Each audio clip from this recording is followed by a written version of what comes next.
Welcome to Muslim Apologetics Australia. So, I want to discuss a previous experience that I just recently had. So, I work in a corporate building, and so I get to meet a lot of people from various backgrounds and also people in different executive positions.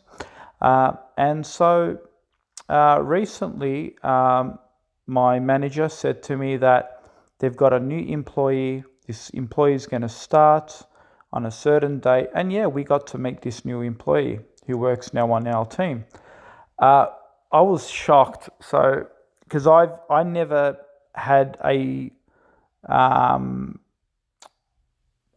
never worked with a colleague who was actually a lesbian, and this individual was a lesbian.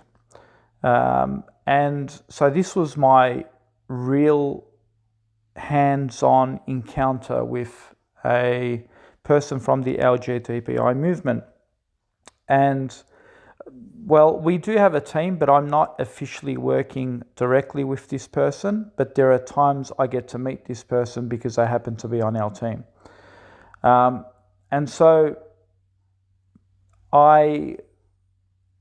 it got to a stage where we were sitting in the office and I happened to ask questions, and we had a discussion. And this person had looked like a real advocate for LGBTIQ movement.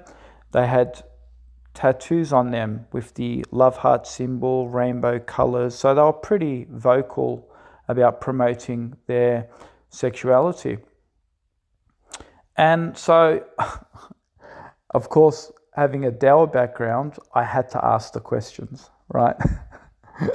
And so I did. But I didn't initiate questions that are going to be challenging or going to throw skepticism in her own worldview.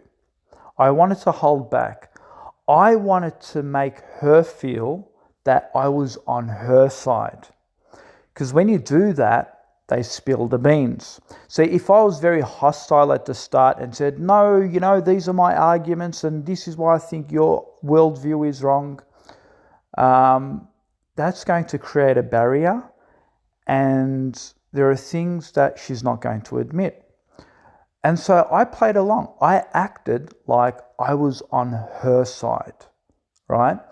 I was like, oh, really? So you believe in LGBTI? Oh, so you're a lesbian? Yeah, I'm a happy lesbian, blah, blah, blah. And she went on and started talking about her life and where she is. And I said, oh, well, and I was, I was talking to her in terms that were encouraging. And so I can find out exactly what these people are really experiencing. Because what it is, when you meet the trolls online or on the internet, and you have debates or discussions with them, it's very different to a real life situation reality, because they're coming at you with more genuinity, where when you're having a discussion online, they're basically just trying to hurt your feelings or trying to play the trolling game and so forth. So you get to really experience them for what they really are and what they really believe in, and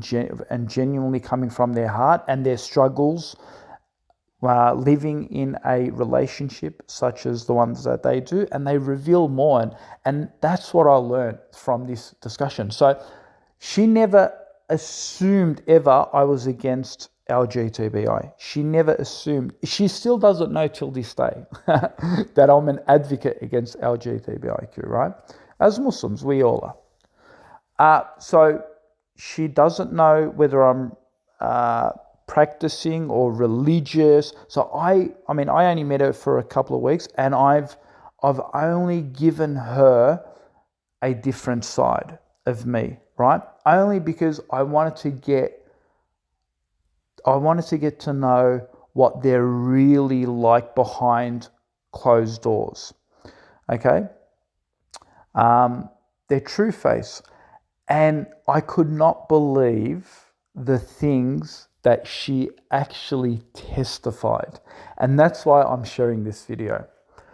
So this individual, just to give you a bit of a description, when she came, wallah, she looked more manly, like one of those manly lesbians. So that goes to show, and that really is striking evidence that although they claim to be women, in a relationship, and this individual has a relationship, so she said she's happily married to another woman, and they've actually got children.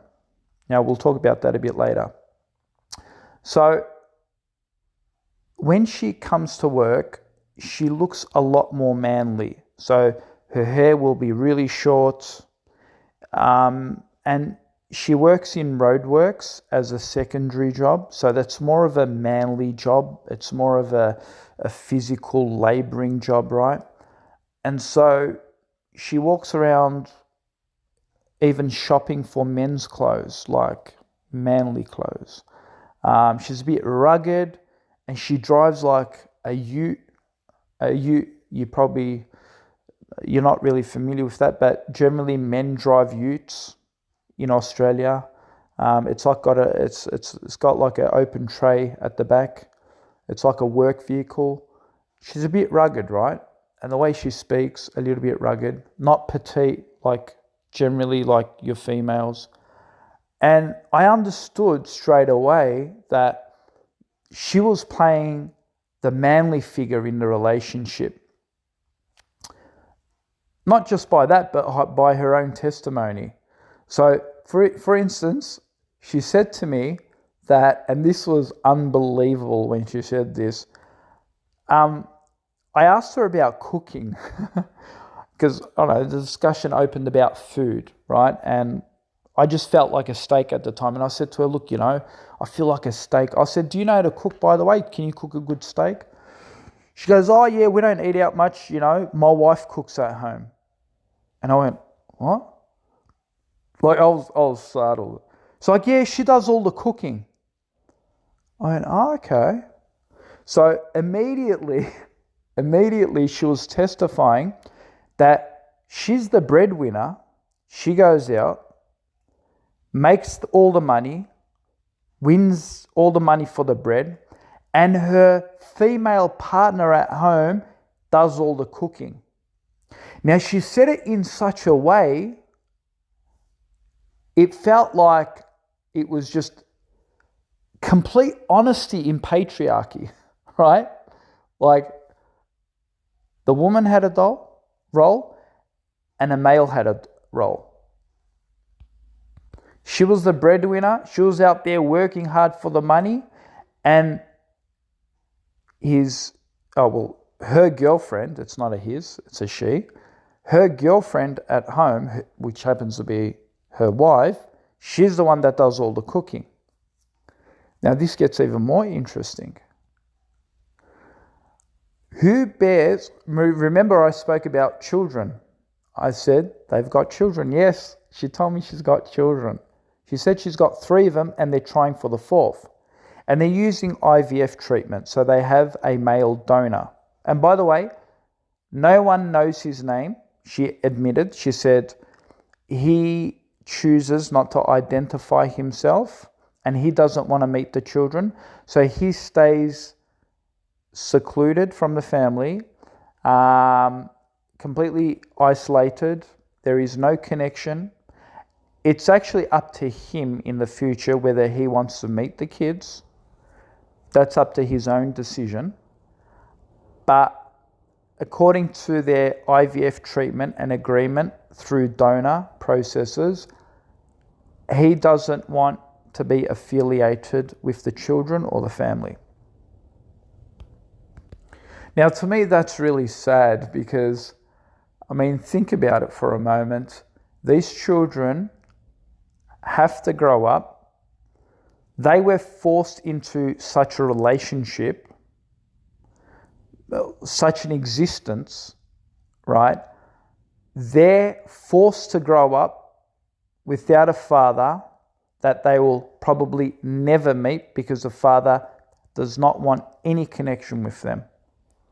Imagine that for a moment. Imagine that for a moment. You're growing up as a child, and the person that brought you into this world does not want any connection to you. Imagine how these children feel on Father's Day or Mother's Day, if it happens to be two gay males and they want a female donor. Now you may say, oh, well, what happens to children who are born into different sexes, one male, one female, mother and father, and then one father dies, and then the child has to grow up without a father figure? Well, again, that's a natural cause. That is inevitable. I mean, that's an exception to the rule. And no one really has control over that. But you have control over,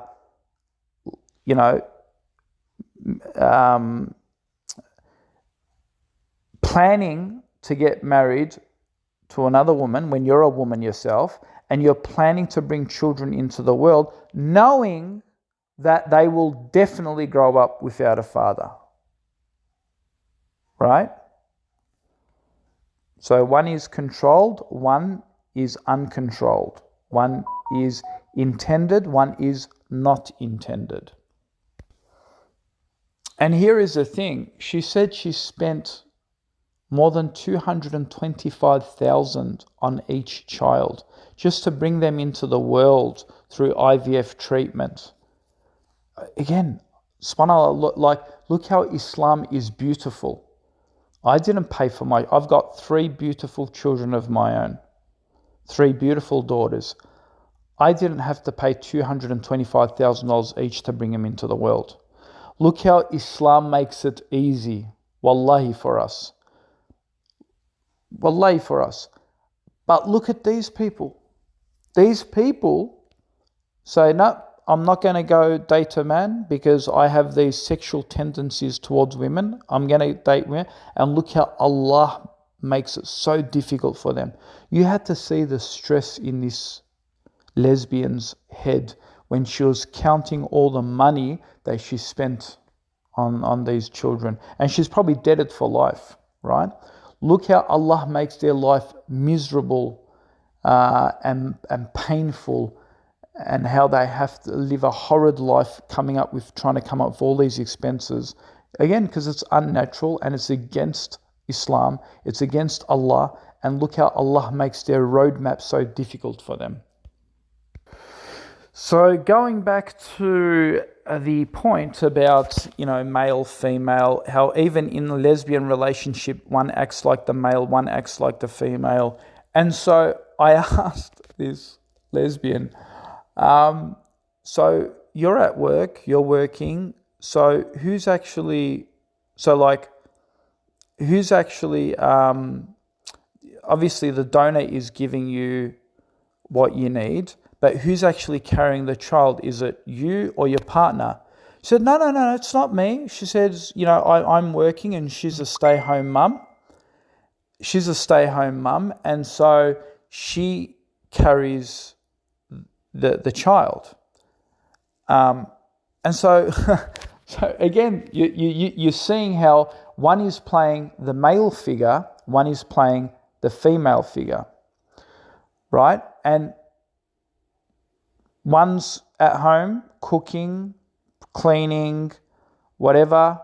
The other one's out there working, making the money.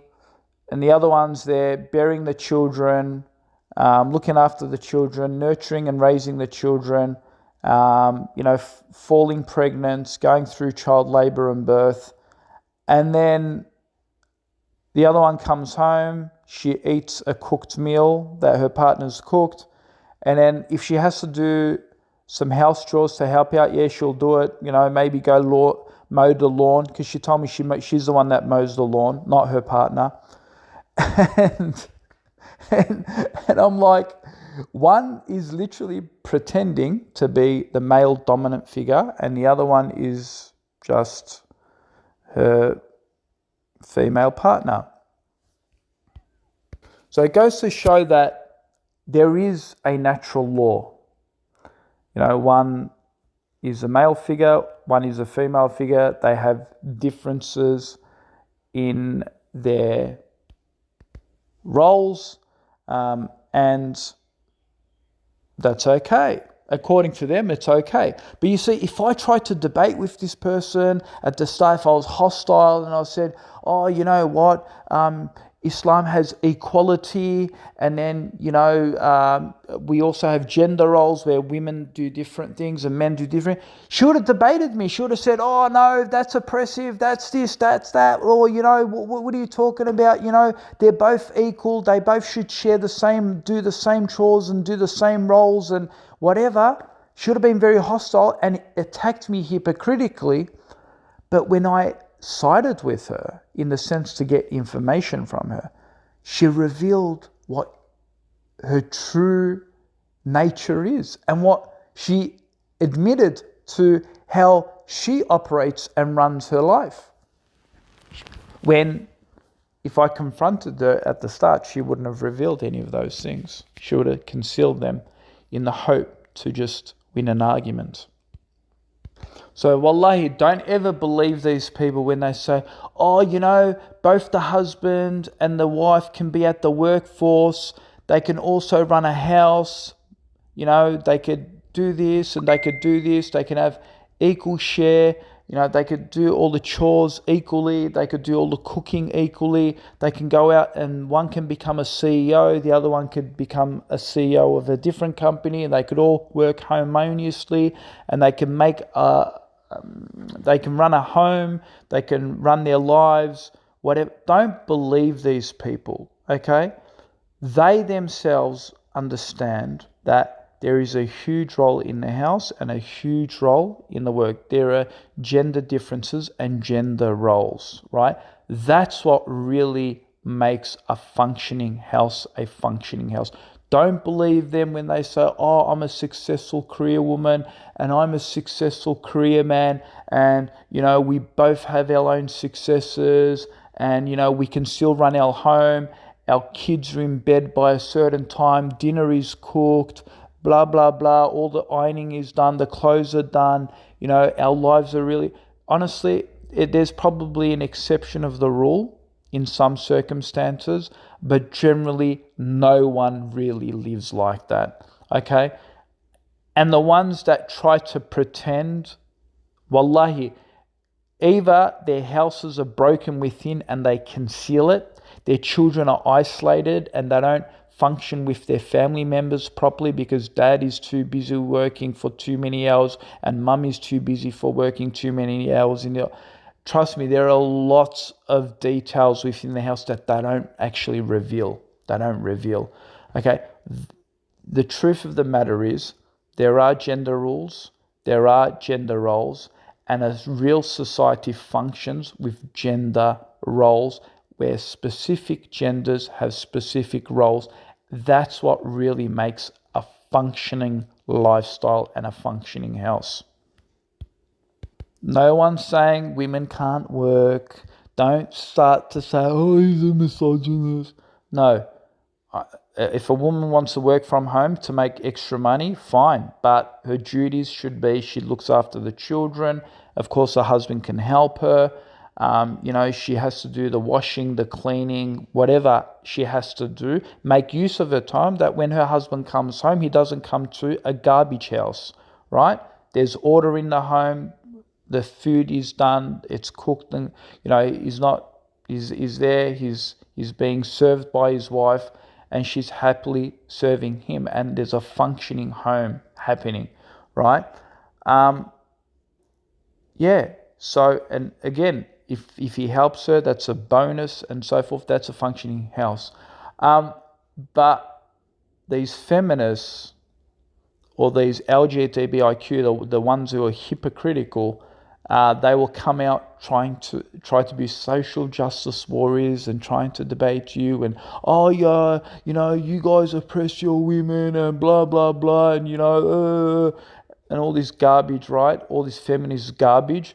And you look at their societies, they are going backwards. They all believe it. They're either turning into lesbianism, gayism, single parenthood, divorce rates going through the roof.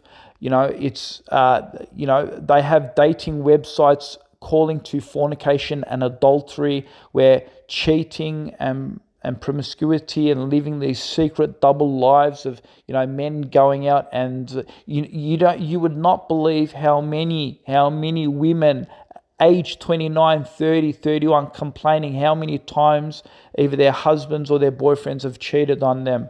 How many times? They're all living these types of lives, right?